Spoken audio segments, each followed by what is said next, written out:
স্বাগত সবাইকে। আমি ইভানের নিমন্ত্রণে আপনাদেরকে আমন্ত্রণ। এবং আপনারা যারা এই অনুষ্ঠানটা দেখছেন, অনেকেরই অনেক মন্তব্য, অনেক সাজেশন আমি পাই, এবং সেগুলো নিয়ে আসলে অনুষ্ঠানের ধরনে হয়তো খানিকটা পরিবর্তন আমরা এনে ফেলেছি। আজকে আমার সাথে যে মানুষটা আছেন তার সাথে কথা বলতে আমার ভাল লাগবে, আপনাদের কথা শুনতে ভাল লাগবে। যদিও এখন রেডিওতে দেখা যায় আরজেদেরকে, হোস্টদেরকে, তারপরও এভাবে দেখতে পারার আলাদা একটা মজা আছে। তিনি বলেছেন তার নামে কোনো ধরনের বিশেষণ ব্যবহার করা যাবে না, কিন্তু আমি যেহেতু ব্যক্তিগতভাবে তাকে প্রচন্ড শ্রদ্ধা করি, আমার কাছে তিনি শ্রদ্ধেয়, ভালোবাসি, অভিভাবক মনে করি, তেমনি একজন মানুষ আপনাদের সকলের প্রিয় আরজে টুটুল। আরজে টুটুল নামে পরিচিত টুটুল ভাই, স্বাগত। অভিভাবক, শ্রদ্ধেয়, মানে নিজের বয়স্ক মনে হচ্ছে না। আপনার মাশাআল্লাহ এখনো যে লুক আছে, মানে যে ফিটনেস মানে এই বয়সেও, এটা বলতে চাচ্ছেন না যে এই বয়সে আপনি যে ছোটবেলা থেকে আপনাকে শুনি বাইরে।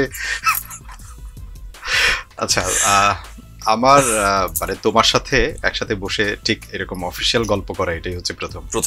আমরা তো এমনিতে ফোনে টোনে অনেক গল্প করি, আজকাল ফোনে বা সোশ্যাল মিডিয়াতেই গল্প সল্প হয় বেশি, বা লাইভে কানেক্ট হই। হ্যাঁ, লাইভে কানেক্ট হই, এইটুকুই। তোমার সাথে লাইভে কানেক্টেড হয়েছিলাম কোন একটা প্রোগ্রামে, টেলিভিশনে। তো এইখানে আসতে পেরে মনে হয়েছে যে ঠিক আছে, আমি আমার ঘরে বসেই কথা বলবো। তো এটা যদি মানে যারা শুনবে বা দেখবে এরা যদি সহ্য করতে পারে, না নিশ্চয়ই সহ্য করতে পারবে। আপনার প্রচুর ভক্তকুল যারা আছে, আজকে আমি তাদের জন্য আপনার কি বলে এটা প্যান্ডোরা বক্স ওপেন করে দিব। সো সেরকমটা চেষ্টা করব যতটুকুন সম্ভব, আর যতটুকুন আপনি অনেস্টলি আজকে আসলে হ্যাঁ না সেটা থাকবে, আমরা পরে কেটে দিতে পারবো। আমাকে আগে বলেন যে এই যে মাথায় ক্যাপ, চোখে একটা চশমা, এরকম একটা দাড়ির কাট, এটা কি ধীরে ধীরে আরজে টুটুলের প্রতিচ্ছবি হয়ে যাচ্ছে? এটাকে আমি হচ্ছে এই খোঁজা দাড়ি, এটা প্রায় তো গত 7-8 বছর ধরে ক্যারি করছি। এটা ভালোই লাগে। আমার একটা পিচি আছে, শুধুমাত্র ওই বলে, আমার ছেলেটা, ও বলে যে পাপা তুমি একদিন অন্তত পক্ষে ক্লিন শেভ করে আসো, আমি একটু দেখি তোমার কেমন লাগে। ও আগের ছবি দেখে, তোর খুব ইচ্ছা, কিন্তু ইচ্ছাটা আমি পূরণ করতে পারতেছি না, এবং এটা ফিক্সড হয়ে গেছে। পৃথিবীতে এমনও বাবা আছে সন্তানের ইচ্ছে পূরণ করতে চায় না। আমার সব ইচ্ছা পূরণ করা যায় না। আর চশমার ব্যাপারটা আমার চোখে কোনো ঝামেলা নাই, আজকে একদম বলে দিচ্ছি। এটাও আমি যে দীর্ঘদিন ধরে পরি, এটা নাকের উপরে পরার পরে এখন দেখি যে না, একটা ভালো একটা শেপ আসে, এই কারণেই। আর রিসেন্টলি আমার একটা প্রোগ্রাম পোস্টমর্টেম, যেটা রেডিওতে 38 পর্ব পর্যন্ত হয়েছে, ওটা আরেকটা টেলিভিশনের সাথে কোলাবোরেশনের একটা কার্যক্রম এগিয়েছে।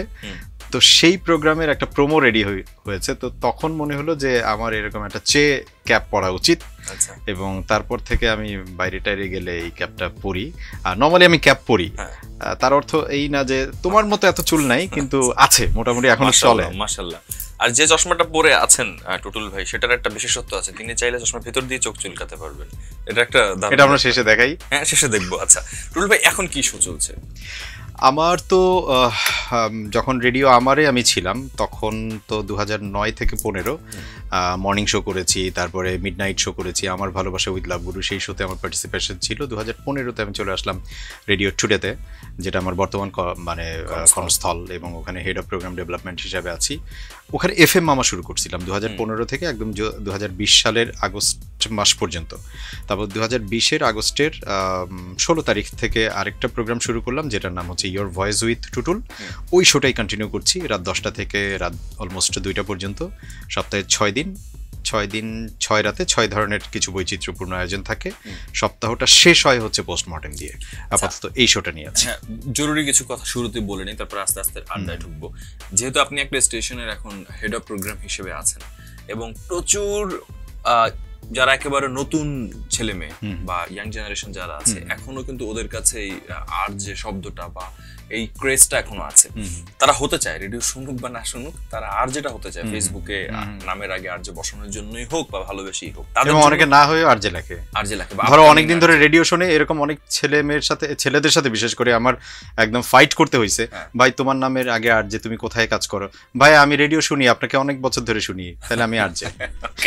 তো ওরা যারা আসলে অনেকে বুঝতে পারে না কিভাবে সিভি দিবে, কিভাবে কমিউনিকেশন করবে, আমি যোগ্যতার কথা বলছি না, এই প্রসিডিউরটা কি, মানে কি হতে পারে স্টেশনগুলোতে, কিভাবে? যে কোনো বিনোদন জগতে সিভি দেয়া আর হচ্ছে একটা কর্পোরেট সেকশনে সিভি দেওয়ার ব্যাপারটা বুঝতে হবে যে আমি কোথায় সিভি দিচ্ছি। যেমন আমি যদি একটা ব্যাংকে জব করি তাহলে আমার সিভিটা যেমন হবে, আমি যদি একটা টেলিভিশন বা রেডিওতে সিভি দেই, অথবা আমি যদি এফডিসিতে সিভি দেই, তাহলে আমি এফডিসিতে সিভি দিয়ে যদি লিখি যে আমি 6 বছর ব্যাংকে জব করছি, তাহলে তো হলো না। এফডিসিতে সিভি দিলে নিশ্চিতভাবে আমি অ্যাক্টিংয়ের সঙ্গে ছিলাম, এটা সেখানে সিভিতে থাকতে হবে। তেমনি রেডিওতে কাজ করতে গেলে আমি ভয়েসের সাথে ছিলাম বা ভয়েসের কাজকর্ম পারি, আমার একটা ক্লিপ দেওয়া সঙ্গে, এই জিনিসগুলো সিভিতে থাকতে হবে। এটা হচ্ছে সেটা কি যে কোনো সময় দিতে পারবে নাকি রেডিওগুলো ডাকে? না, সিভি কিন্তু যে কোনো সময় আমাদের ড্রপ বক্সে দিয়ে আসতে পারবে, আমাদের যে সেখানে দিয়ে আসতে পারবে। বাট মাঝে মাঝে তো আমরা অ্যানাউন্স করি যখন হয়তো বা আমাদের ভ্যাকেন্সিগুলো খালি হয় সেই সময়গুলোতে। আর এই কারণে অবশ্যই ওই রেডিওটা শুনতে হবে। সবচেয়ে বড় কথা কি, যখনই জিজ্ঞেস করি, ইভান কেউ যখন বলে যে ভাই আমি আরজে হব, অথবা ইন্টারভিউতেও যখন জিজ্ঞেস করি ভাইয়া আমি তো খুব ক্রেজি, আমি আরজে হতে চাই, ছোটবেলা থেকে আমি আরজে হতে চাই, আপনাদেরকে শুনতে শুনতে বড় হয়েছি, এরকম বলার পরে যখন জিজ্ঞেস করি যে ভাইয়া তুমি যে রেডিওতে আসছো আজকে সকালে শোটার নাম কি ছিল, তখন বলে ভাইয়া আমি তো অনেকদিন ধরে শুনি না, একসময় খুব শুনতাম, পরীক্ষা ছিল এখন ব্যস্ত হয়ে গেছি।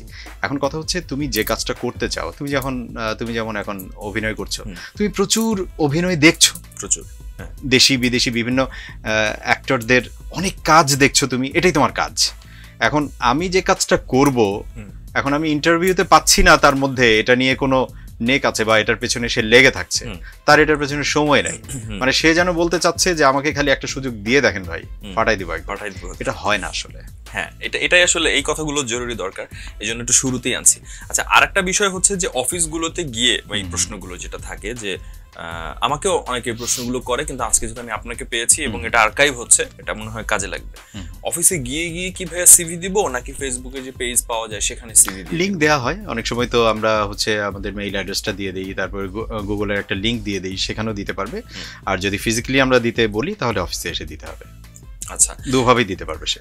এক্ষেত্রে কি ব্যক্তিগত সম্পর্ক একটু কাজে লাগে কিনা? বা আমি এটাকে একদমই যে অ্যাভয়েড করব তা না, কথা হচ্ছে যে ব্যক্তিগত সম্পর্ক, এখন আমি 5টা ছেলে বা মেয়েকে চিনি, কোথাও ক্লাস করেছে অথবা ধরো সরাসরি আমার কাছেই শিখেছে।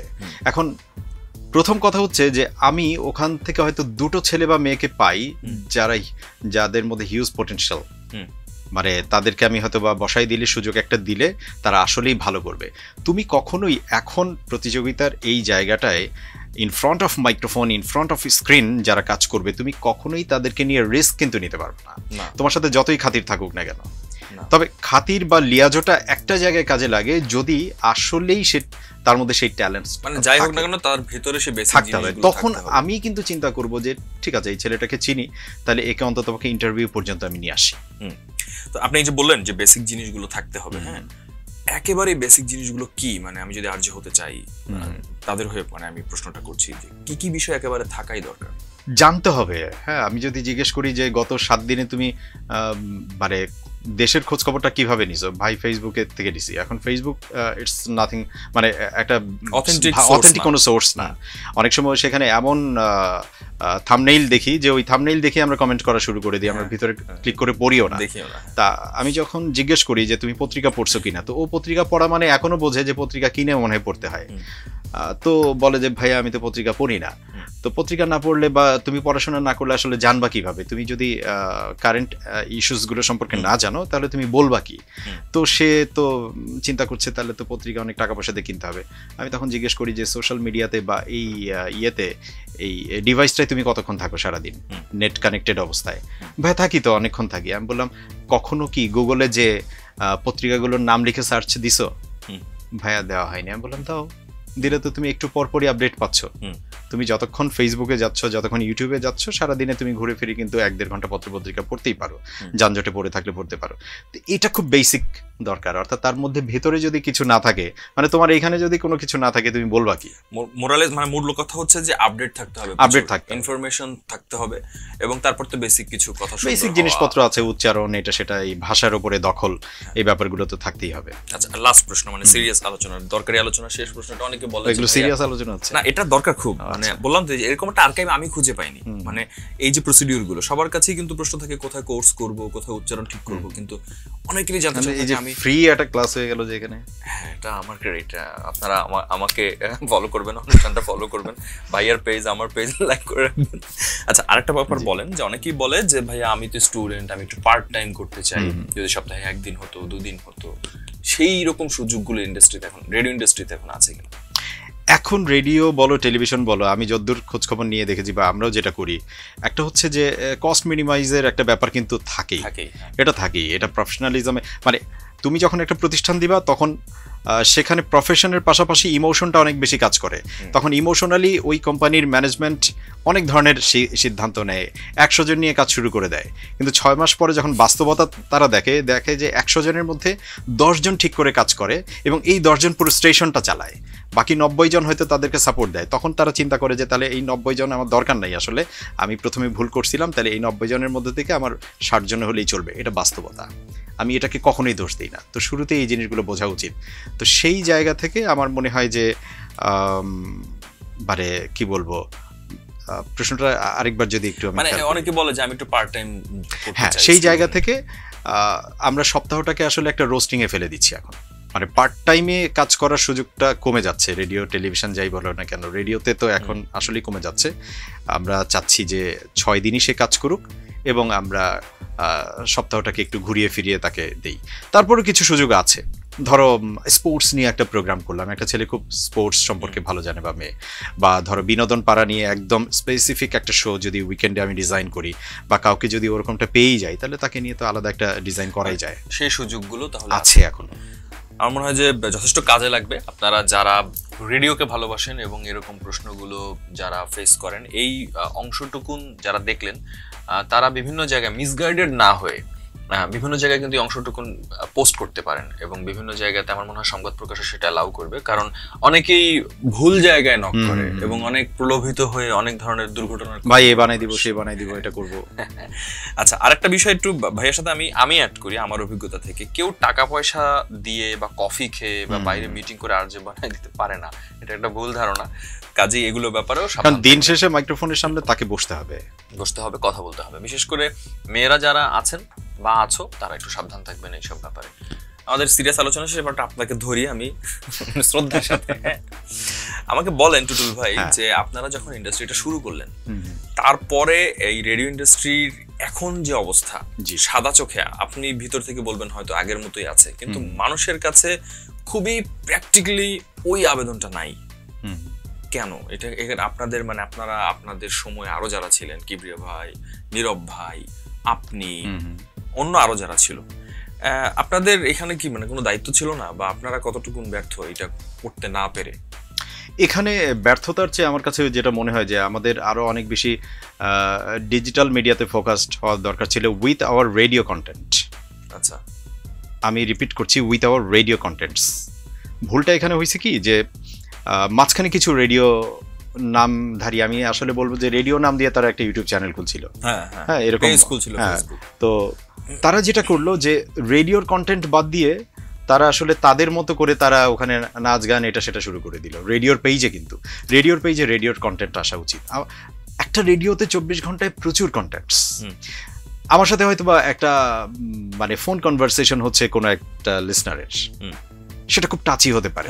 আমি কি পারি না ওটা কেটে দিয়ে সুন্দর করে অ্যানিমেটেড করে তারপরে আমি, সুযোগটা সবচেয়ে বেশি ওটার একটা অ্যানিমেশন তৈরি করে তারপরে আমি ইউটিউবে দিতে। ইউটিউব একটা মাধ্যম, তাই না? ফেসবুক একটা মাধ্যম। তো ওখানে গেলেও যেন আমার কন্টেন্টটা পায়।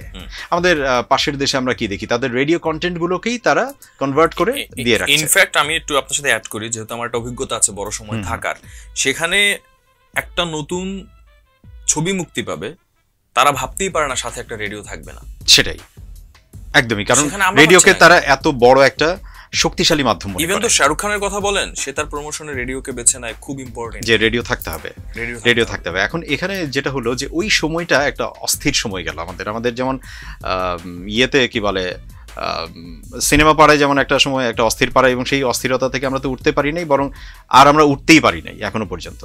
রেডিওর এই মাঝখানের একটা সময় ইন বিটুইন 2010 থেকে 2015-এর মধ্যে হঠাৎ করে এমন হলো যে, এবং তারপরে ওই ভিউজ দেখে আমাদের ক্লায়েন্টরাও আবার তারা, আমি প্রশ্ন করেছি আপনাদের, আমি আসতেছি, মানে একজন নীরব ভাই, একজন টুটুল ভাই, একজন না, আমি সেই জায়গায় ইন্ডাস্ট্রি, আমি সেই জায়গায় আসি।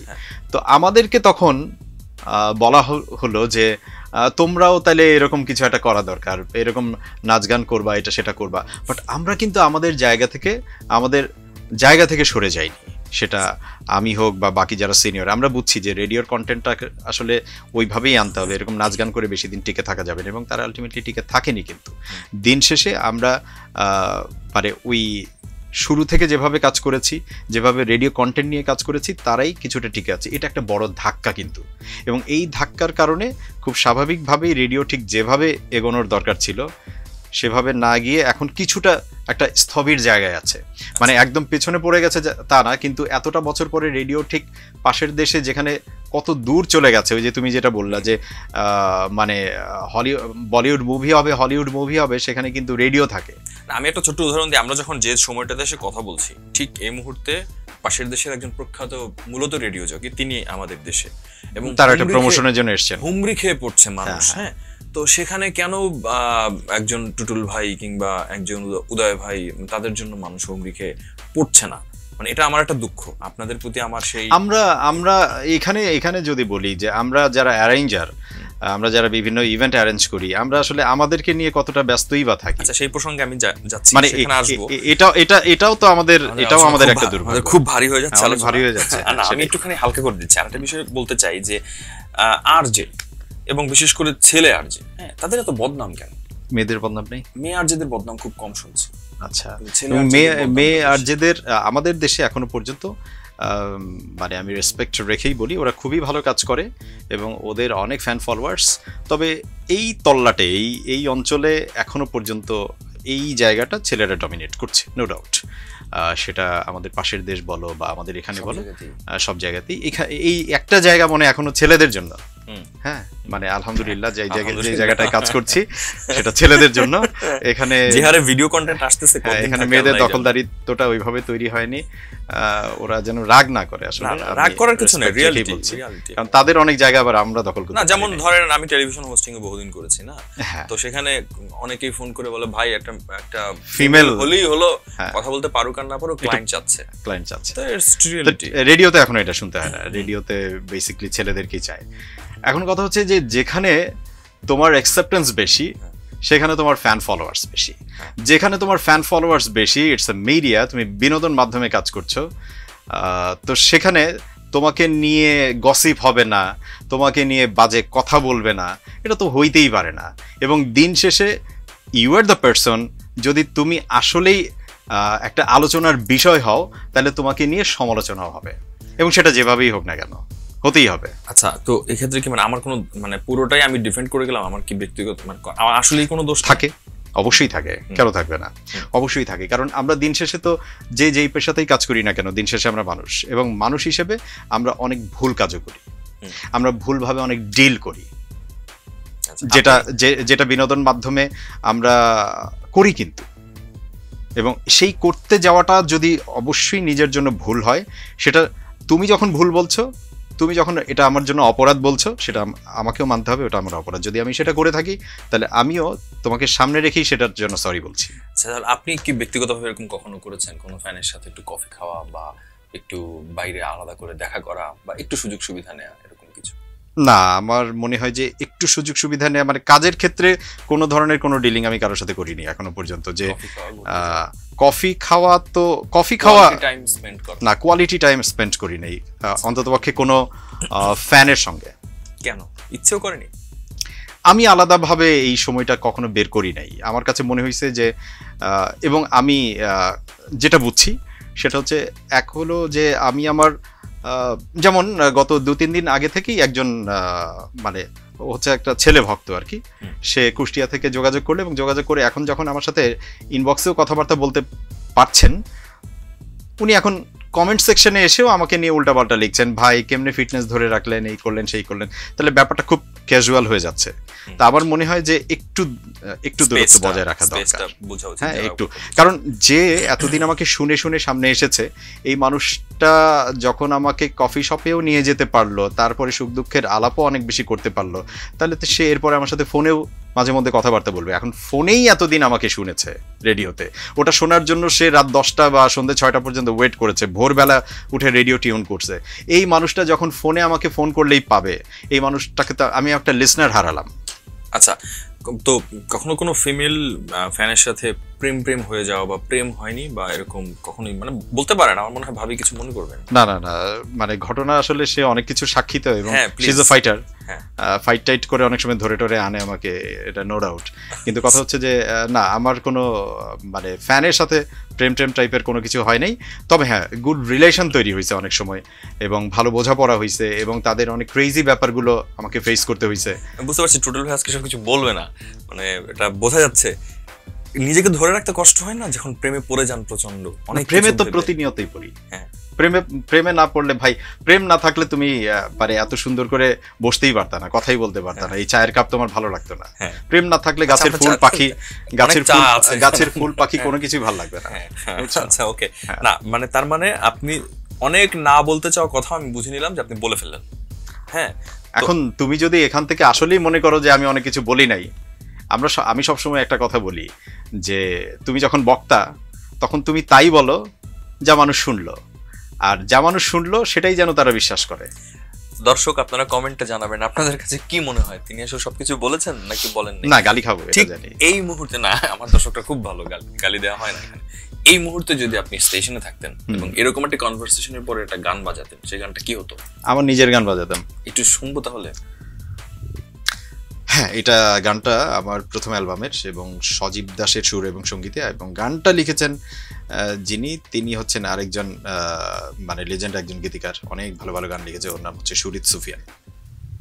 যদি কোনোদিন সামনে দাঁড়াই, মনের টানে হাতটা বাড়াই, অবহেলাই আমাকে কি এড়িয়ে যাবি তুই, ভুলে গিয়ে আকাশ নদী সকাল সাজে নিরবধি। আজকে এইটুকুই গাই। না, চমৎকার। কিন্তু গানের কি খবর ভাই, এখন গান কেমন চলছে? গান নতুন করে গাইছি না, মাঝখানে কিছু কবিতার কাজ করেছি, আর মানে এই গানগুলোই একটা সময় একসঙ্গেই করা হয়েছিল, তারপরে কিছু ডুয়েট গান করেছিলাম, যেমন আমার এই অ্যালবামে কোনালের সঙ্গে গান আছে, পরবর্তীতে কর্নিয়ার সঙ্গে আমার গান আসলো, মানে গান প্রায় 14-15টা আমার জমা। কাভার খুব বেশি আমি করিনি, আমি মৌলিক গানই করার চেষ্টা করেছি, তো এই কয়েকটা গান মানুষ শুনতে চায়, তো ওখান থেকে একটু গাইলাম। এখন কেন গাইছেন না, মানে সেটা কি কারণে? ট্র্যাক মানে লক্ষ্য আলাদা করে ফেললেন নাকি? না, লক্ষ্য আলাদা করে ফেলার বিষয় না, একদম সোজা কথা যদি বলি সেটা হচ্ছে যে মানে এই গান বাজনা করতেও আসলে টাকা পয়সা খরচ করতে হয়। হ্যাঁ, মানে তুমি একটা ভালো গান করতে হলে নিঃসন্দেহে আমি কারোর কাছ থেকে ফ্রি করাবো না, কম্পোজারকে টাকা দিতে হবে, তারপরে পুরো অ্যারেঞ্জমেন্টের জন্য একটা খরচ আছে, তারপরে এখন গান কোথায় আনতে হবে? ইউটিউবে আনতে হবে। ইউটিউবে আনা মানে হচ্ছে তোমাকে একটা ভিডিও করতে হবে। তো এই ব্যাপারগুলো আমার কাছে মনে হয় যে আমি হয়তো বা ওইভাবে ফোকাসড না। হ্যাঁ, আমি যদি অন্যভাবে বলি, আপনি বাংলাদেশের একটি বড় স্টেশনে হেড অফ প্রোগ্রাম হিসেবে আছেন, আপনার গান আপনার স্টেশনে আপনি নাই বাজালেন, সেটা আপনার একটা এথিক্সের জায়গা থেকে। না, আমার স্টেশনে অবশ্য বাজাই না, ঠিক আছে, বাজান, আমাদের এতে কোনো ঝামেলা নেই। আমি ধরে নিলাম নাই বাজালেন, মানুষ গান করে রেডিওতে বাজাতে চায়, সেই সুযোগটা আপনার আছে, এবং একই সাথে আপনার এতদিনের ক্যারিয়ারে আপনার এদেশের নাটক চলচ্চিত্র যারা তৈরি করে তাদের সাথে একটা চমৎকার সম্পর্ক আছে, এখানে তো দোষের কিছু নেই, আপনি তো জোর করে কোনো কিছু দিচ্ছেন না। সেই কমিউনিকেশনটা থাকার পরেও, এত চমৎকার গান থাকার পরেও, রেডিওগুলো থাকার পরেও আপনি সেখানে ফোকাস না, এটা কি আপনার একটা ব্যর্থতা? এটা কিছুটা ব্যর্থতাই বলতে পারো। মানে কোন অর্থে ব্যর্থতা? সেটি হচ্ছে আমার যদি বড় ব্যর্থতা হয়, আমি কাউকে ফোন করে আমার কোনো কাজ নিয়ে কোনোদিন কোনো কিছু বলি নাই। না, কিছু জায়গায় যদি না বলেন, হ্যাঁ, মানে আমি ওইটাই বলছি, আমি ডিফেন্ড করছি না। তুমি ব্যর্থতার শব্দটা বলেছো, আমি সেখানেই মানছি যেটা আমার ব্যর্থতা। আমি একটু হিট করতে চাইছি, না, আপনি বলেন এটা ব্যর্থতাই। ধরো আমার সাথে আমি কমিউনিকেশন নিয়েই কাজ করি, কি করি? মাইক্রোফোনে মানুষের সাথে কমিউনিকেট করি, মানুষের সুখ দুঃখ নিয়ে আলাপচারিতায়। আমি একটুখানি অ্যাড করে দিই, তাহলে আপনার বলতে সুবিধা হবে যে আপনি 10 জনের মধ্যে 2 জনকে তো জানেন যে এই 2 জনের কাছে আপনি বলতে পারেন। যেমন আমার কোনো কিছু মনে হলে, আমি রেডিওর কোনো কিছু মনে হলে আমি আপনাকে নক করি, কারণ আমি নিশ্চয়ই সবাইকে বলবো না। আচ্ছা, এখন যদি বলো যে আমার ওই মানে 2 জন, সেটা আসলে আমার জন্য একটা রং চয়েস। ওকে, মানে আপনি তাহলে আমি আমার রেডিওর কথা যদি বলি, আমার এই 12 বছর প্লাস একটা সময়ে, মানে এক যুগ পার করছি আমি, এই সময়টায় রেডিওতেই তো এখন গানের প্রমোশনটা হয়। আমি গানের কথাই যদি বলি, তুমি গানে যেহেতু আসলে, আমি নিজে কিছুটা গান বাজনা করি, যদিও আমার আসলে গ্রামাটিক্যাল কোনো জ্ঞান নাই। আপনি চমৎকার গান করেন, মানে আমি শ্রোতা হিসেবে বললাম। কিন্তু এমন অনেক সিঙ্গার, অনেক নতুন গান বাজাতে বাজাতে এবং তাদের প্রমোশন দিতে দিতে কিন্তু আজকে সেই গান সুপারহিট। হ্যাঁ। এবং রেডিওতে গান শুনেই বরং একটা সময় তো এই মানে আমি যদি বলি এফএম রেডিও নিয়ে তো মানুষ অনেক কথা বলে, পজিটিভ কথা তো খুব কমই বলে। সবচেয়ে পজিটিভ দিকটা হলো যে এফএম রেডিও যখন 2006 সালে রেডিও টুডে যাত্রা শুরু করলো, তারপরে পরে আস্তে আস্তে অনেকগুলো রেডিও আসলো, আমরা কিন্তু মানে অন্য ভাষার গানও বাজাই, নো ডাউট। বাট এটাও ঠিক যে আমাদের বিশেষ করে রেডিও টুডে, আমি যেখানে আগে কাজ করেছি রেডিও আমার, সেখানে কিন্তু 70-80% দেশি গানই বাজিয়েছি। আমাদের রিসিপশনগুলো সাক্ষী, রিসিপশনের চেয়ারগুলো সাক্ষী যে এক একজন সিডি নিয়ে এসে তারপরে তাদের পেন ড্রাইভে করে গান নিয়ে এসে অথবা মেইলি করে গান দিয়ে যে ভাই গানটা বাজায়, গানটা একটু বারবার বাজায়, গানটা আমাদের ভালো লেগেছে, আমরা গানটা বাজিয়েছি, গান সুপারহিট হয়েছে, তারপর কিন্তু আর কোনো খবর নাই। এবং তারপরে তারা কেউ কেউ কম্পোজার, তারা কেউ কেউ ভালো গান করে, ভাই টুটুল ভাই আপনিও গান করেন, ভালো, গানটা অনেক ভালো হয়েছে, আচ্ছা ঠিক আছে ভাই। তখন আমি চিন্তা করি ভাই ঠিক আছে, তোমাদের জন্য কাজ করছি, তোমরা এখন বড় মানুষ, সেটাই অনেক বেশি ভালো। তো এইটা একটা আক্ষেপ, এটা একটা ব্যর্থতাও বলতে পারো।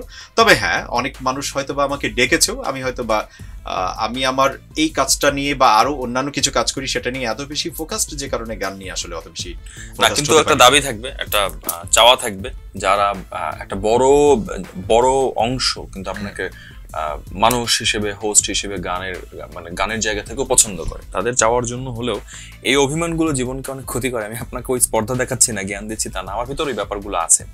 তো ধীরে ধীরে আমার কাছে মনে হয় যে সেই মানুষগুলোর জন্য আমাদের করার কিছু আছে। যেমন আমি সবসময় গর্ব নিয়ে বলি যে আমি গর্বিত, আমিও একজন রেডিও জকি। এটা না হলে অনেক অনেক অনেক অনুভূতি আমার আসতো না। আজকে আমি যাই করছি, যা কিছুই করছি, এটার শিকড় গোড়াটা কিন্তু মাইক্রোফোন। তো টুটুল ভাই, আমি ব্যক্তিগতভাবে আপনার যারা দর্শক আছেন, শ্রোতা আছেন, তাদের হয়ে আপনার কাছে এই অনুষ্ঠান থেকে অনুরোধ করব আরেকটু ফোকাসড হওয়ার জন্য। কমিউনিকেশন আপনার আলাদা করে করার দরকার নেই, একটু যেটা বলা, একটুখানি কথা বলা। আমি যেমন ডাকলাম, আমার কোনো কিছু লাগলে আমি টুটুল ভাইকে আবদার করি, ভাই আমার সেটা লাগবে, সেটা খুব দরকার। না হলে হবে কি, ওই যে আপনাদের দায়টা দিলাম, এরকম করে দায় পরবর্তীতে আমাদের দিকেও আসবে এবং ধীরে ধীরে ওই যেগুলো হওয়া উচিত না সেগুলো জায়গা পেয়ে বসবে।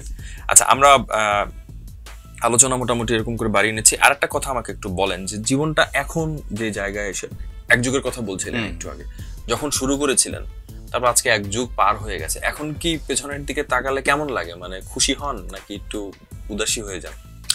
আমি তো স্কুল কলেজে মানে বিনোদনের সাথেই জড়িত ছিলাম। স্কুলে কোরআন তেলাওয়াত দিয়ে অনুষ্ঠান শুরু করার পর থেকে হামনাত থেকে শুরু করে সবই করছি। তো স্কাউটিং করতাম এবং স্টুডেন্ট খারাপ ছিলাম না, আমার সেকেন্ড ক্লাস নাই। তো তারপরেও আমার বিনোদন জগতে কাজ করার একটা ইচ্ছা আসলে ছিল। তবে গান নিয়েই প্রথমে আমি দৌড়ঝাঁপ করেছি। গান যতটা না শিখেছি তার চেয়ে দৌড়ঝাঁপ করেছিলাম বেশি। বিনোদন জগৎ আমাকে যেটা দিয়েছে, এই 12 বছর রেডিও আমাকে যেটা দিয়েছে, সেটা হচ্ছে, আমি একদম ছোট্ট এক্সাম্পল, আবার ঘুরে ফিরে ওই গানের ইমোশনাল জায়গায় আসতে হবে। 12, 13, 14 বছর আগে আমি যেসব স্টুডিওতে যে ঘন্টার পর ঘন্টা তাদের রিসেপশনে দাঁড়ায় থাকছি, তারপরে কোনো এক সময় ওই বিখ্যাত কম্পোজার, হয়তো তিনি গিটার বাজান, তো তিনি মুখ বের করে বলছেন সন্ধ্যার সময় যে ভাইয়া আজকে তো অমুক ভাই আসছে, অমুক শিল্পী আসছে, তাকে নিয়ে ব্যস্ত আছি, তো আপনি পরে আসেন, আরেকদিন আসেন। তো আমি আর আরেকদিন কিন্তু যাইনি। আমি রেডিওতে কাজ করার পরে যখন প্রথম 4 বছর পার করলাম, আমি নারায়ণগঞ্জে একটা প্রোগ্রাম পেলাম। মানে সেদিন আমাকে ওখানে হোস্টিংও করতে হবে, গানও গাইতে হবে, এবং আমার সাথে আরো বেশ কয়েকজন সিঙ্গার সেখানে যাবে, এবং নারায়ণগঞ্জ ক্লাবে সেটা প্রোগ্রামটা বিশাল বড় একটা প্রোগ্রাম। এবং সেদিন আমি গান করব, এবং সেদিন গান করতে যেয়ে আমি পেছনে তাকায় দেখলাম, অবশ্য তার আগে আমি খেয়াল করছি, কমিউনিকেশনটা তো তার আগেই হয়েছে, পেছনে যিনি বাজাচ্ছিলেন তিনি হচ্ছেন সেই কম্পোজার যিনি আমাকে ওই যে প্রায় 7-8 বছর আগে মুখ বের করে আমাকে বলেছিলেন যে ভাইয়া মানে অন্য একজনকে নিয়ে ব্যস্ত আছি, এবং সারাদিন পরে উনি কিন্তু সকাল থেকে জানেন যে বসে আছি। এটা আসলে তার প্রতিও আমার কোনো ব্লেম না, আই এম সরি, হ্যাঁ, তার প্রতি আমার ব্লেম না। আমি আদায়টা করতে পেরেছি, জায়গাটা বানাতে হয়, তো সেই জায়গায় আমার কোনো আক্ষেপ নাই। নিশ্চয়ই আল্লাহর কাছে, সেই জায়গায় আল্লাহর কাছে আমি কৃতজ্ঞ। সেই জায়গায় আমার কোনো আক্ষেপ নাই। আমি আমার বর্তমান লাইফ নিয়ে আলহামদুলিল্লাহ হ্যাপি। মানে আমার কাছে সন্তুষ্টিটা হচ্ছে সুখ। সুখ কোথায়? সেটা হচ্ছে সন্তুষ্টিতে। কিন্তু তারপরে আমার কাছে মনে হয় যে হ্যাঁ, ক্যারিয়ারটা হয়তো বা আরো বেশি এনরিচ হতে পারতো, আরো বেশি মানে অনেক বেশি ছড়ানো হতে পারতো, অনেক কিছু হতে পারতো। কিন্তু কি হতে পারতো এটা নিয়ে আসলে আক্ষেপ করা বুদ্ধিমানের কাজ না। মানে আপনি ভালো আছেন, মানে মনের দিক থেকে বুদ্ধিমানের কাজ না। আরো 1 ঘন্টা যদি আমি বেঁচে থাকি তাহলে তো সময় আছে। হ্যাঁ, আলহামদুলিল্লাহ, সেটাই বড় কথা এবং বড় রিয়েলাইজেশন। মানে রেডিও জকি হওয়ার সিদ্ধান্ত বা রেডিওতে আসার সিদ্ধান্তটা ঠিক ছিল নাকি অন্য কিছু করতে পারতেন? এখন বেঠিক চিন্তা করার তো সুযোগ নাই আসলে। তাও বলেন, মানে কি মনে হয়? না, আমার মানে আমার নিজের একটা ফোর্স ছিল বা ফ্যামিলি থেকে চিন্তা ছিল যে আমি মানে ডাক্তারি পেশায় চলে যাব বা ওই লাইনে পড়াশোনা করব, বাট ওই সময় সামহাও আব্বু মারা গেলেন বা এটা সেটার কারণে সেদিকে আর পড়াশোনাই করা হলো না। তারপরে আমি অন্য সাবজেক্টে পড়াশোনা করলাম করে টোরে, তারপরে শেষ পর্যন্ত রেডিও জকি মানে আমার বিনোদন জগতে ঢোকার একটা পায়তারা ছিল। আমি রেডিওর কথা বলছি না, মানে বিনোদন জগতে আসলেন, এখন কি কখনো এমন মনে হয় কখনো যে না এটা না করে যদি আমি আসলে সার্বিক প্রেক্ষাপটে মাঝে মধ্যে মনে হয়, কারণ একজন সিনিয়র পার্সন হিসাবে এটা মনে হয়, কিন্তু হয় হচ্ছে আমাদের টোটাল প্র্যাকটিসের কারণে। যেমন টোটাল প্র্যাকটিসটা ইন্ডাস্ট্রির কিছু ব্যাড প্র্যাকটিসের কারণেই কিন্তু আমি যেহেতু মানুষ, আমি তো সবকিছুকে অ্যাভয়েড করতে পারবো না, সবকিছুকে বলতে পারবো না, তুড়ি মেরে উড়াই দিতে পারবো না যে না ধুর এটা কোনো ব্যাপার না, আরে আমি ঠিক তো সব ঠিক, ব্যাপারগুলো এরকম না। তো এই কিছু প্র্যাকটিসের কারণে মনে হয় যে ভুল জায়গায় আমরা কাজ করছি। এটা মাঝে মধ্যে যে মনে হয়নি তা না, কিন্তু দিন শেষে তুমি একটা দায়বদ্ধতার কথা বলছো, তো সেই জায়গা থেকে মনে হচ্ছে যে যদি আমরাই কিছু করতে পারতাম, আরো অনেক বেশি সামনে নিতে পারতাম, আমি নিজেই যদি একটা ইন্ডাস্ট্রি হয়ে যাই, বা আমার কাছে তো অনেক ছেলে মেয়ে শিখেছেও, তারা বিভিন্ন জায়গায় কাজ করছেও, তো এটা ভেবে অন্তত আমাকে নিজেকে সান্ত্বনা দিয়ে রাখি। আচ্ছা, আরেকটা ব্যাপার টুলু ভাই আমাকে বলেন, মানে আলোচনাটা বড় হয়ে যাচ্ছে, আমি এখন অন্য অংশে চলে যাবো। সেটাই মনে বাংলাদেশে, কারণ আমার জানার কথা যে তুমি এসব বলার কথা না, এত না আমি এই সুযোগটা মানে মিস করতে চাই না। আমি চাই না যে সো কল্ড কিছু এমন প্রশ্ন করলাম, আমার 2 এপিসোড হয়ে যাবে, কিন্তু না 1 এপিসোডই থাকবে, কিন্তু আমি চাই এটা আমি আর্কাইভ হয়ে পরে দেখবো, হয়তো বেঁচে থাকলে 2-4-5 বছর পর দেখবো। কেন আমি চাই না যে আপনাকে আমি 5টা প্রশ্ন করে বিব্রত করি এবং সেখান থেকে একটা মিলিয়ন ভিউজ আসুক, সেটা আমার দরকার নেই। এবং আমি যখন এখানে অনুষ্ঠান শুরু করি তাদেরকে আমি সেটা বলেছি, তারা অ্যালাউ করেছে, আমি কৃতজ্ঞ। কারণ আমি জানি 5 বছর পর হলো এটা খুঁজে কেউ দেখবে, এই কথাই এখন হচ্ছে না। এই যে কথাগুলো খুব জরুরি কথা, এটা আমি বিশ্বাস করি। আমি একটা জিনিস জানতে চাই যে এখানে দেখেন আমাদের চলচ্চিত্রের বিভিন্ন নির্বাচন নিয়ে কি হচ্ছে, প্রোডিউসার অ্যাসোসিয়েশন, সব জায়গায়, তার মানে হচ্ছে প্রত্যেকটা জায়গায় সাংগঠনিক চর্চাটা বা সংগঠনগুলো অনেক স্ট্রং। উপস্থাপকদেরও, টেলিভিশন উপস্থাপকদেরও একটা সংগঠন আছে যেখানে আমি একজন গর্বিত সদস্য। আর যেদের আমি নিজে ব্যক্তিগতভাবে 2-1জনের সাথে কথা বলেছিলাম, নাম বলবো না, আপনারা পারলেন না কেন? আমরা গত 4-5 বছর আগে কোনো একটা আড্ডায় আমরা একসাথে অনেকেই হয়েছিলাম। সেখানে আমরা একটা সিদ্ধান্ত এরকম নিচ্ছিলাম যে আমরা এখন কোনো একটা সংগঠন ফর্ম না করলেও প্রতি মাসে আমরা একটা বসার প্র্যাকটিস করি, 4টা সেলফি তুলি, যে কোনো একটা জায়গায় আমরা আর যেটা বসি, কোনো একটা রেস্টুরেন্টে বসি, সেই প্র্যাকটিসটা করি। সেটা ওই দিনের পরে আর হয়নি। এটা একটা বিষয়। আর এটা একটা ট্রু ফ্যাক্ট যে রেডিও আসলেই বিনোদন মাধ্যমের একটা আলাদা মাধ্যম। কেন বলছি? এখানে প্র্যাকটিসটা একটু ভিন্ন। এগুলো সবকিছু ভালো না, এটা হওয়া উচিত হয়নি। সেটি হচ্ছে যে তুমি আর যে রেডিওতে কাজ করেছো বহু বছর এবং তোমাকে টানে মাইক্রোফোন, ভীষণ টানে, এখন অভিনয় করছো মাশাআল্লাহ। কথা হচ্ছে যে আরজেদের সাথে আরজেদের পার্সোনাল লিয়াজটা কেন যেন ভালো না। এটা কি ইগোর ঝামেলা? ইগোর একটা বিশাল ঝামেলা আছে। এটা হওয়া উচিত হয়নি, এটা কোনোভাবেই হওয়া উচিত হয়নি। আমার সাথে সবার সম্পর্ক মোটামুটি ভালো, কিন্তু তারপরেও স্টেশনটাই আমরা যখন জব করি, আর যারা শুধু পারফর্মার না, তো এখানে একটা সমস্যা। আর যারা শুধু পারফর্মার না, কোন একটা স্টেশন বিলং করে, কোন একটা স্টেশনে সে পার্মানেন্ট জব করে, এটা একটা কারণ একজন পারফর্মার যখন কোন একটা স্টেশনের হয়ে, কোন একটা অর্গানাইজেশনের হয়ে কাজ করবে, তখন সে তার অর্গানাইজেশনকেই সবার আগে রাখবার জন্য চেষ্টা করে। তো স্বাভাবিকভাবে অন্য আরেকটা স্টেশনে তারই একজন পারফর্মার বন্ধু যখন থাকে, সে আর বন্ধু থাকে না, সে হয়ে যায় তার প্রতিদ্বন্দ্বী। যেটা প্রেজেন্টার অ্যাসোসিয়েশন, তোমাদের যে অ্যাসোসিয়েশনগুলো আছে সেখানে কিন্তু বেশিরভাগই হচ্ছে ফ্রিল্যান্সার, আর যারা ফ্রিল্যান্সার না, আর যারা হচ্ছে একটা প্রতিষ্ঠানের পার্মানেন্ট এমপ্লয়ি। কিছুটা কনভিন্সড, কিন্তু নিউজ প্রেজেন্টারদের কিন্তু আবার এরকম সংগঠন আছে। হ্যাঁ, নিউজ প্রেজেন্টারদের আছে, নিউজ প্রেজেন্টারদের কম্পিটিটর, এবং তারাও কিন্তু আমি সেই জায়গায় আসি। সংগঠনগুলো কতটা ভালো আছে মন্দ আছে সেই দিকে আমি যাব না। আমাদের একসাথে আছে, আমাদের কেন হয়নি সেটা হচ্ছে, এটা একটা ব্যাপার। এরপরে খুব স্বাভাবিকভাবেই ইন্ডাস্ট্রিটার বয়স অল্প, তো কেউ না কেউ কোনো না কোনো স্টেশনে ছিল, তার এক্সিটটা ভালো হয়নি, সে স্টেশনে সে যখন বের হয়ে আসছে সে ভালো হয়নি। এখন টুটুল আবার ওই স্টেশনে কাজ করে, যে বের হয়ে গেছে এখন তার সাথে চা খাওয়া আছে, সেলফি তোলা, কিছুটা আচ্ছা, আনঅফিশিয়ালি মানা, পার্সোনাল এজেন্ডাজ অনেক বেশি আনঅফিশিয়ালি মানা, এই নানান কারণে হয়নি। বাট আমরা কেউ কেউ এটা ফিল করি যে আমাদের একটা অর্গানাইজেশন হওয়া দরকার, তবে সেটা অবশ্যই এফডিসির মতো না।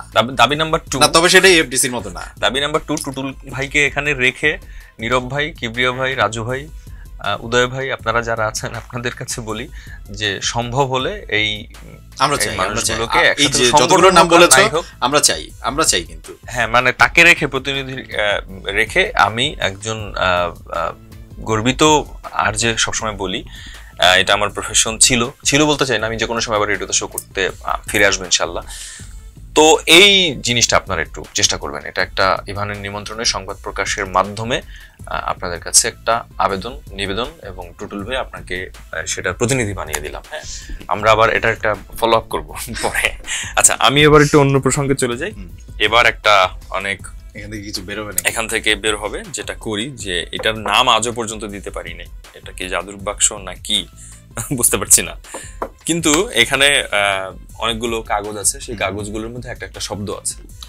তো আপনি খুবই অনেস্টলি এখন পর্যন্ত সবকিছু বলেছেন, উত্তর দিয়েছেন, কিছু কিছু জায়গায় ডিপ্লোম্যাটিক হয়েছেন, সেটা আমরা বুঝতে পেরেছি, সেটা হওয়াটাই খুবই স্বাভাবিক। আর যেটা একটু হয় হ্যাঁ, তো নেই কোনো ভয়, এইবার আপনি করবেন জয় ইত্যাদি ইত্যাদি কি জানি মিলাতে চাচ্ছিলাম। এই কাগজগুলোর মধ্যে একটা করে শব্দ আছে, 10টা কাগজ এখানে আছে। এই শব্দগুলো পাওয়ার পরে আপনি আপনার নিজের জীবনের অভিজ্ঞতার সাথে রিলেট করে কোনো একটা ঘটনা, কোনো একটা মুহূর্ত বা কোনো একটা অভিজ্ঞতা শেয়ার করবেন যেটা আপনার সাথে জড়িত আছে, এরকম, এবং মেক ইট ইন্টারেস্টিং। তো আমরা কিছু তুলবো, নানান রঙের কাগজ আছে, হ্যাঁ আপনি তুলবেন, আর আপনি তুলে আপনার ক্যামেরায় কাগজটা একটু দেখাবেন শব্দটা। ক্যামেরায় দেখাচ্ছি, এটা হচ্ছে fame. Yes, fame. What is fame to you? ফেমটা আমি এনজয় করি। মানুষ যখন আমাকে চেনে জানে, আমাকে নিয়ে কথা বলে, তখন আমি আসলেই সেটা এনজয় করি, এবং আমি মনে করি এটা সৃষ্টিকর্তার অবশ্যই আমার প্রতি একটা ভালোবাসা, যে মানুষ আমাকে পছন্দ করে। একটা মানুষও যদি আমাকে পছন্দ করবে বলে আমি বিশ্বাস করি, আমি তার জন্য রেডিওতে কথা বলে যাব, এই ফেম তার জন্য কাজ করে যাব। এই ফেমের জন্য কোথাও কোনো বাড়তি সুবিধা পেয়েছেন বা নিয়েছেন? পেয়েছি, মানে সুবিধা নিয়েছি যে পেয়েছি, মানে ফেম হলে সুবিধা নেওয়া যায়, সুবিধা পাওয়া যায়। আমি যখন আমার একটা পরিচয় দিয়ে আমি কোনো একটা জায়গায় ফোন দিই, এমনও হয়েছে যে ও ভাই আপনি, তো এটা হয়। কিন্তু এখানে আরেকটু বলে রাখা দরকার, যদি এটা নিয়ে উল্টাপাল্টা কেউ বলেন, আমার মনে হয় এই জায়গাটাও তৈরি করতে হয়। এটা ভালোবাসা, কিন্তু নিশ্চয়ই এটা ভালোবাসা, অহংবোধ থেকে বলছি না, এটা ভালোবাসা, এবং এটাতে সুবিধাটা পাওয়া যায়। ওকে, এটা রাখি। সাদা উঠালাম। আরজে, ইয়েস, আমি চাচ্ছিলাম এটা আসুক। আরজে মিন্স হচ্ছে রেডিও জকি। অনেকে জিজ্ঞেস করেন যে আর জে তে কি, রেডিও জোকারও বলে বসে, বুঝছো? তো রেডিও জকি, জকি ব্যাপারটা যদি সহজ করে বলি, সেটা হলো যে আরব দেশে এক ধরনের একটা হয়, রেস হয়, যেটা খুবই অমানবিক। সেটা হচ্ছে উটের রেস হয়, এবং সেই রেসে ছোট ছোট বাচ্চাদেরকে বেঁধে দেওয়া হতো একটা সময়, এটা মনে এখন একটু বন্ধ হয়েছে। হ্যাঁ, বাচ্চা বেঁধে দেওয়া হতো, এই বাচ্চাটা কান্না করবে আর ওই উট জোরে দৌড়াবে। জকি মিন্স হচ্ছে প্রভাবক, কোনো কিছুকে প্রভাবিত করে, মানে যারা একটু ওই কেমিস্ট্রির স্টুডেন্ট এরা আরেকটু ভালো বুঝবে, যে প্রভাবিত করে ওই বিক্রিয়াটাকে আরেকটু গতিশীল করবে, অথবা সেটাকে আরেকটু টেনে ধরবে। তো আর যে ওই কাজটাই করে। মানুষ ইমোশনালি অনেক কিছু বলে, আর সেগুলো মানুষ আর যে হয়তো কখনো একটু কন্ট্রোল করার চেষ্টা করে, অথবা তাকে আবার আরেকটু সামনে এগিয়ে দেয়। মানে খুব ভালো হলো এই গল্পটা বলে, মানে কি পরিমাণ রেসপন্সিবল এবং ইনার ম্যাচুরিটি থাকতে হয় হার্জিং করার জন্য। My god. Okay, thank you so much, এটা চমৎকার উত্তর ছিল। অটোগ্রাফ। আজকাল অটোগ্রাফ কেউ নেয় না। আজকাল যেটা করে সেটা হলো যে কারো ক্ষেত্রেই যদি চিনতে পারে, তাহলে সামনে দাঁড়ায় একটা সেলফি তুলবে, এবং সেলফি তোলার পর আর কিছু জিজ্ঞেস করে। কিন্তু আপনি অটোগ্রাফ দিয়েছেন? আমি অটোগ্রাফ দিয়েছি বহুবারই। অটোগ্রাফ নিতে চাইলে আমার ভালো লাগে, ভীষণ ভালো লাগে এবং আমি খুব সুন্দর করে লিখি এবং হাতের লেখা ছোটবেলা থেকে মাশাআল্লাহ খারাপ না।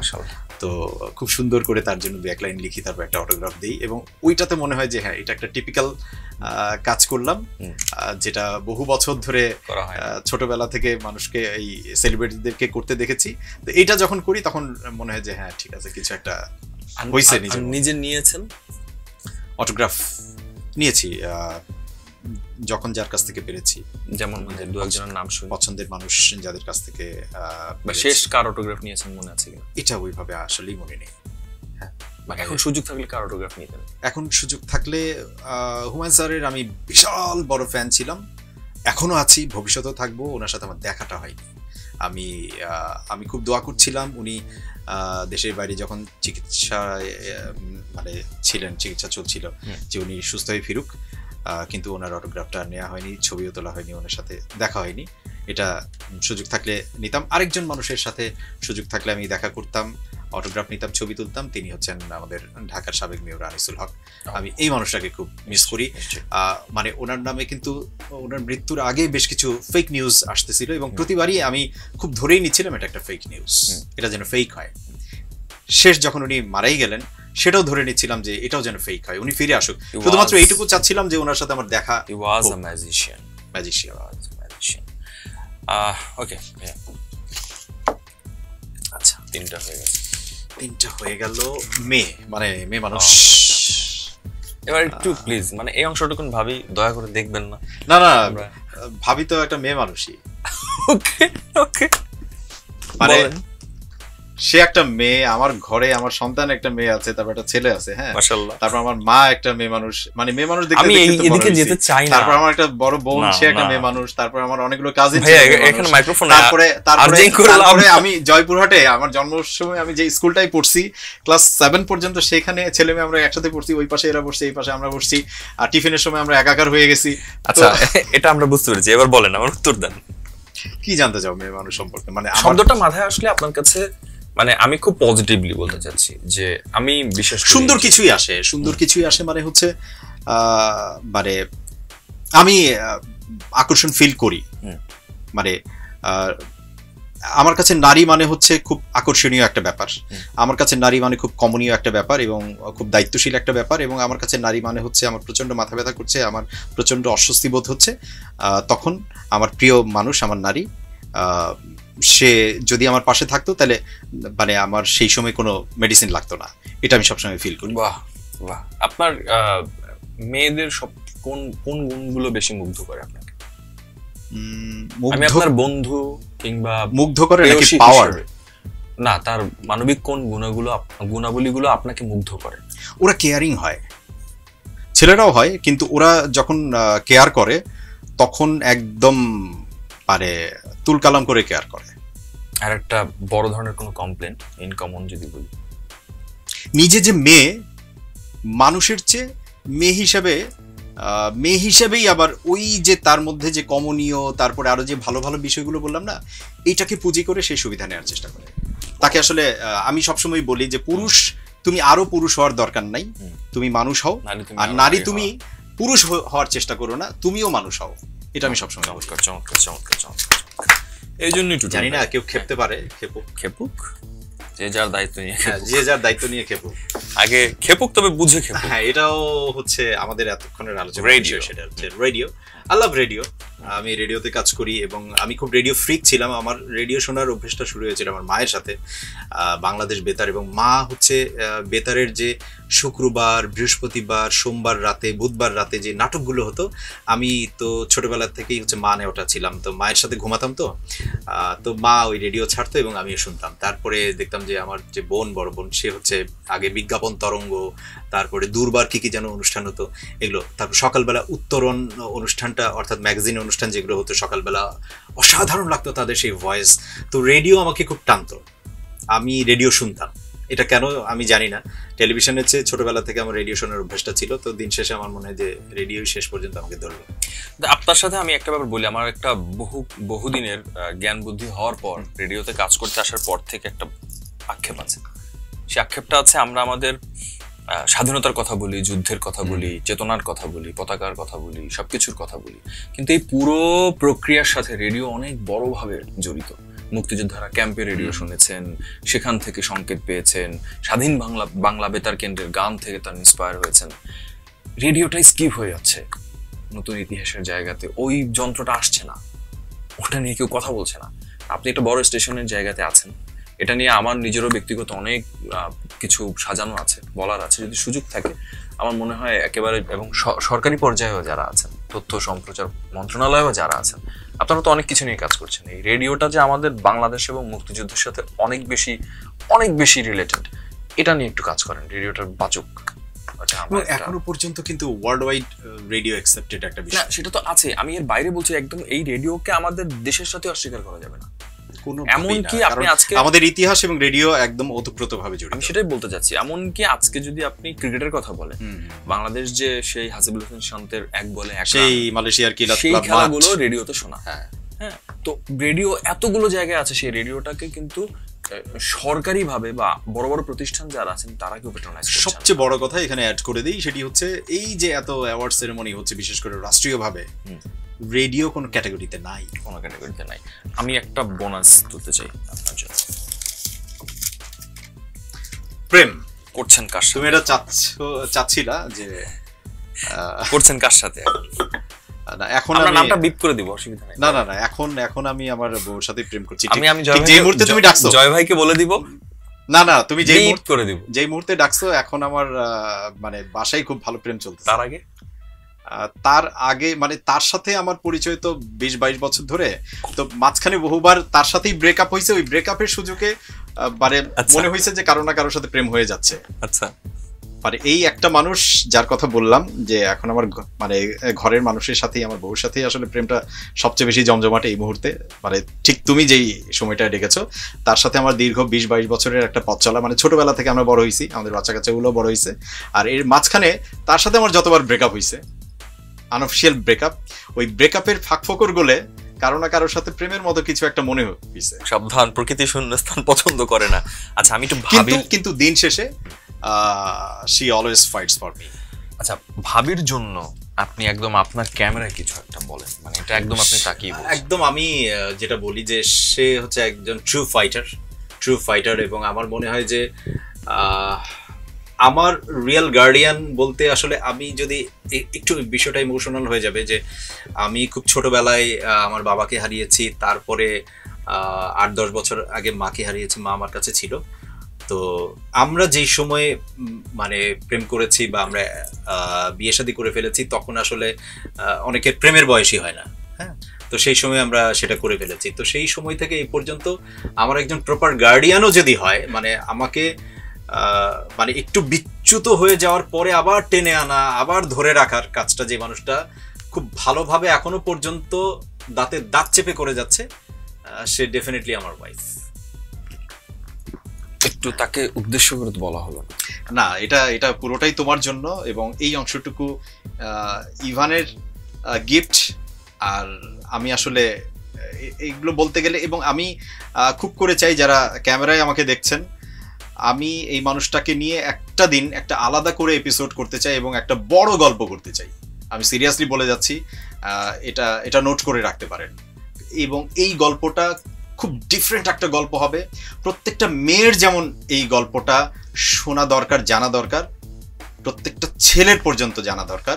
এবং যারা কোনো কারণে মানে পান থেকে চুন খসলে যারা সম্পর্কটাকে নষ্ট করেন, তারা চিন্তা করে দেখবেন যে আমাদের পান থেকে চুন না, আমাদের সবকিছু খসে যাওয়ার পরেও আমরা দিন শেষে টিকে আছি, এবং সেটা বিকজ অফ ইউ, তোমার জন্য। মাশাআল্লাহ, ওহ চমৎকার। ওকে, থ্যাংক ইউ সো মাচ। আমি মোর দ্যান প্লিজড। বলতে কিন্তু ঘামাই গেছি, বুঝছো, এই ঠান্ডার মধ্যে ঘামাই গেছি। না, এটাই আসলে মানে খুব চাপ নিচ্ছিলাম, মানে ভালোবাসার ভেতর থেকে আসছিল। ভালোবাসার হরমোনটা এখনো ঠিকঠাক কাজ করছে। অনেক ধন্যবাদ। আর এই মুহূর্তে আমি আরেকটুখানি ঘামায় দেওয়ার ব্যবস্থা করছি, মানে আমরা র্যাপিড ফায়ার করব। না, একটু মজার না, আরেকটা অংশ এটা ম্যারাথন প্রোগ্রাম না, একটু আড্ডা দেই আর কি। আপনি বলে কথা বেশি হয়ে যাচ্ছে। ওকে, আমি র্যাপিড ফায়ার করবো, আপনি সেভাবেই বলবেন। রেডিও টিভি, রেডিও না টিভি? Still radio. রেডিও। মেয়ে ফ্যান না ছেলে ফ্যান? আমার ফ্যান কিন্তু মেয়ে ফ্যান না ছেলে ফ্যান? এখনো পর্যন্ত আপনি কি প্রিফার করেন বেশি? মেয়ে ফ্যান। মেয়ে ফ্যান। রেডিও টুডে, রেডিও আমার? Radio today. Radio today. Online paper আর প্রিন্ট ভার্সন? অনলাইন। অনলাইন পত্রিকা। বাংলা গান, হিন্দি গান? বাংলা গান। বাংলা গান। সাকিব আল হাসান, মাশরাফি বিন মুর্তজা? সাকিব আল হাসান। সাকিব আল হাসান। ক্রিস্টিয়ানো রোনালদো না Messi? Messi. Messi. Ananta Jalil, Zayed Khan? Ananta Jalil. Ananta Jalil. চা না কফি? খাওয়াবো না এখন। চা। চা। চা। হোস্টিং না সিঙ্গিং? হোস্টিং। বাংলা নাটক না বাংলা সিনেমা? রিসেন্টলি বাংলা নাটক। বাংলা নাটক। নীরবতা না কোলাহল? নিজের জন্য নীরবতা। নিজের জন্য নীরবতা। টাকা না ভালোবাসা? টাকা। টাকা। রবীন্দ্রনাথ না নজরুল? নজরুল। গ্লাসের অর্ধেক ভরা দেখেন না গ্লাসের অর্ধেক খালি দেখেন? গ্লাসের অর্ধেক ভরা দেখি নাকি খালি দেখেন? খালি দেখি। খালি দেখি। খালি দেখেন। আপনি নেগেটিভ পারসন? খালি দেখি মানে আমি চাই যে সেটা আমাকে পূরণ করতে হবে। ওকে, আপনি যদি এরকম একটা সিচুয়েশনে পড়েন যে আপনি একটা গাড়িতে আছেন বা একটা প্লেনে আছেন এবং সেটা ক্র্যাশ করতে যাচ্ছে, আপনার পাশে কাকে চান? পাশে কাকে চাই? পাশের সিটে কাকে চান? না, চাই না। একজনকে বেছে নিতে হবে যে কোনো। চাই না, বেছে নেওয়ার বিষয়টাই পরে আসি, কিন্তু চাই না এই জন্য যে ক্রাশ করলে তো। ওইটাই বললাম, আপনার এমন একজন শত্রুকে নিয়ে নেন না পাশে যারা ভালো লাগে না। এটা টাফ কোশ্চেন। আমি আসলে ওইভাবে আমার সাথে কেউ মরে যাক সেটা চাই না, মানে আমার শত্রুর বেলাও চাই না, কারণ আমি মরে যাচ্ছি, ও বেঁচে থাকলেই বা আমার কি করতে পারবে। এটা খুব ট্রিটমেন্টিক হয়ে যাচ্ছে। তারপরে বলতে হবে? হ্যাঁ, বললে ভালো। কাকে চাই? আমার প্রিভিয়াস মহল্লার একজন, নাম বলতে হবে না, বড় ভাইকে চাই, মানে এর দেখলে আমার বিরক্ত লাগতো। এরকম আছে কিন্তু পার্সোনাল লাইফে, এবং মানে সবাই এর সালাম টালাম দিত, কিন্তু খুব ঘাউড়া টাইপের। ঘাউড়া একটা ভালো শব্দ, কিন্তু এটা অনেকে বুঝবে না হয়তো। তো আমি চাই যে ও থাকুক, ভাই ও নাই হয়ে যাক। আচ্ছা, আপনার যে কর্মস্থল এখন সেটা একটা বহুতল বিল্ডিং, এবং সেখানে আল্লাহ মাফ করো একটা দুর্ঘটনা হলো, এবং আপনার হাতে একটা প্যারাসুট আছে, আপনার একজন কলিগকে বাঁচাতে পারবেন, কাকে দিবেন? একজন কলিগকে যদি বাঁচাতে চাই, হ্যাঁ, তাহলে কাকে দিব?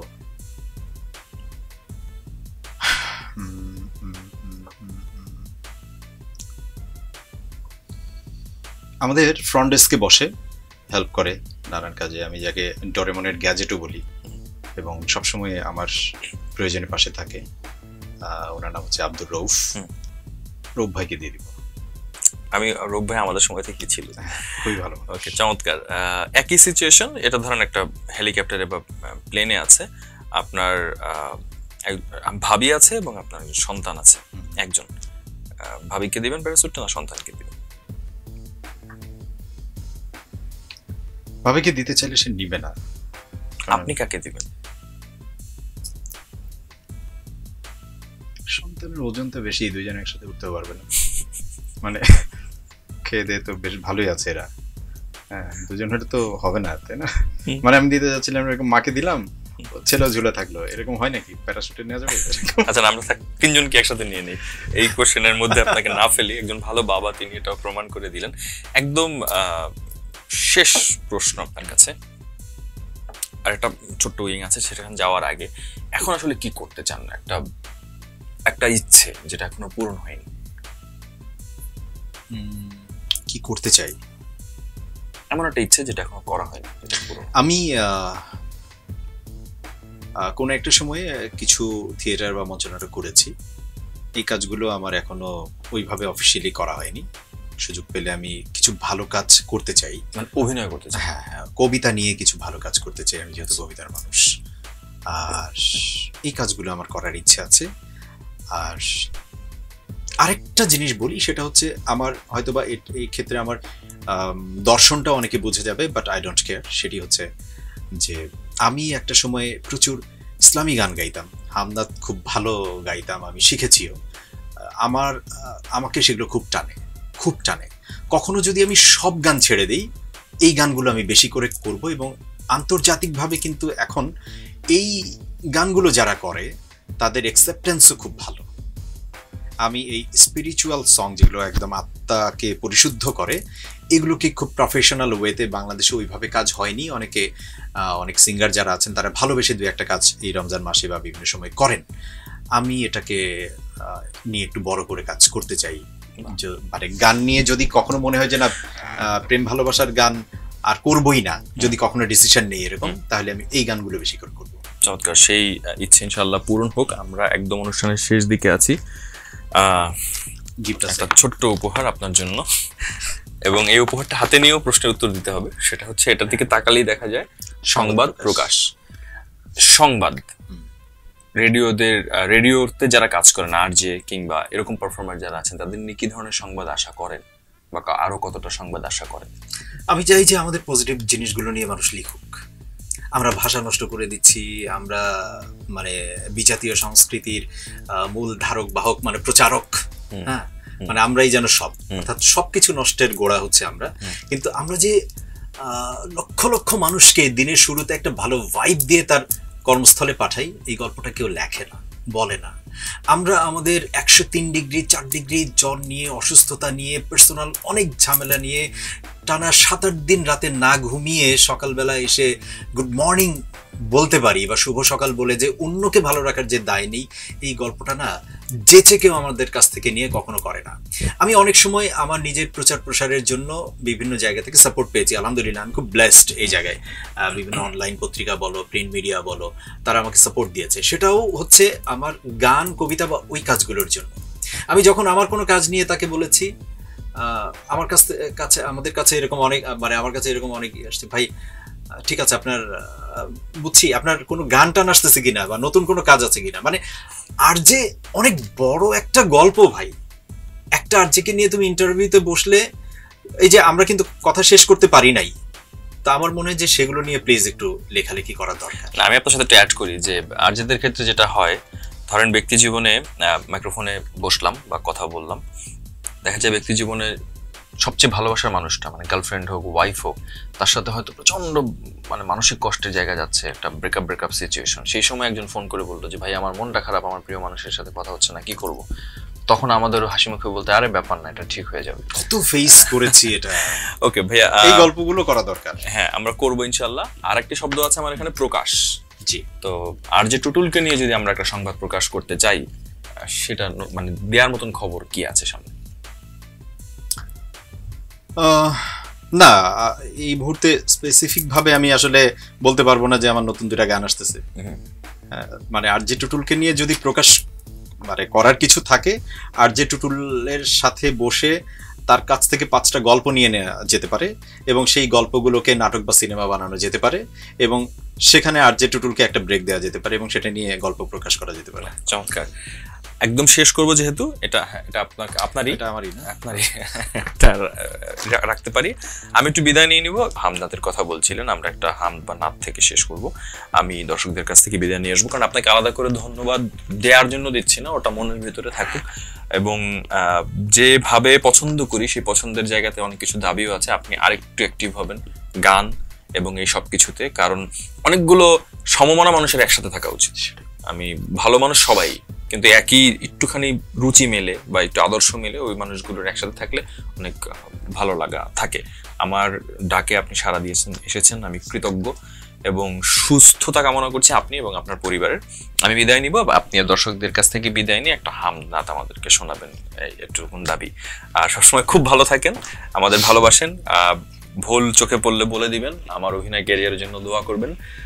দর্শক, আপনারা যারা আছেন সংবাদ প্রকাশের সাথে, আপনারা আমাদের ইউটিউব চ্যানেল সাবস্ক্রাইব করে রাখা, ফেসবুক পেজ লাইক করে রাখা, সেটা করে রাখবেন। এবং এই সপ্তাহ শেষে আপনাদের পছন্দের আরও একজন শিল্পীকে নিয়ে, এই বিনোদন জগতেরই কাউকে নিয়ে আমি ইভান আবার হাজির হব। খুব ভালো থাকেন, নিজেদেরকে ভালো রাখেন এবং আমাদের সাথে থাকেন। যেটা বলতে চাই ইভান সম্পর্কে ছোট্ট করে একটু বলি, সেটি হচ্ছে যে ইভান একটা জায়গায় জিজ্ঞেস করেছিল যে আমি আমার ফ্যান ফিমেল অর মেল, মানে মেয়ে না ছেলে, সেখানে অবশ্য আমাকে বেছে নেওয়ার যেহেতু একটাই অপশন ছিল, আমি সেখানে মেয়েদেরকে প্রেফার করেছি। বাট আমি আমার ব্যক্তিগত অর্জনের জায়গায় আমি খুব ব্লেসড মনে করি যে প্রচুর ছেলেরা আমাকে আপন ভাইয়ের মতো পছন্দ করে। মধ্যরাতে বা একদম ভোর রাতেও যদি আমি ফোন করি, ইভান সেই ফোনটা তুলে বলবে, ভাই আপনার কি হয়েছে? তো ইভান হচ্ছে আমার সেরকম একটা ভাই, কাজ দিয়েই কিন্তু ওর সাথে আমার পরিচয় হয়েছে, তারপরে আমরা খুব কাছে এসেছি। তো ওই জায়গা থেকে আমার মনে হয় যে ছেলেরা মন খারাপ করার কিছু নাই। এই সংসারে বা এই শহরে আমার প্রচুর ছেলে ফ্যান আছে এবং তারা আমার সবাই অনেক বেশি কাছের এবং ভাই। হামনাতের কথা বলছিলাম, আমি ছোট্ট করে একটু গাইবার চেষ্টা করি। এটা কাজী নজরুল ইসলামেরই লেখা। যারা প্রকৃত অর্থেই কাজী নজরুল ইসলামের গান করেন তাদের কাছে ক্ষমা চেয়ে নিচ্ছি। যেন কানে শুনি সদা তোমারি কালাম, হে খোদা তোমার মসজিদেরি ঝাড়ু বরদার হোক আমারে হাত শোনো আমারে মুনাজাত, শোনো শোনো ইয়া ইলাহি আমারে মুনাজাত, শোনো আমারে মুনাজাত।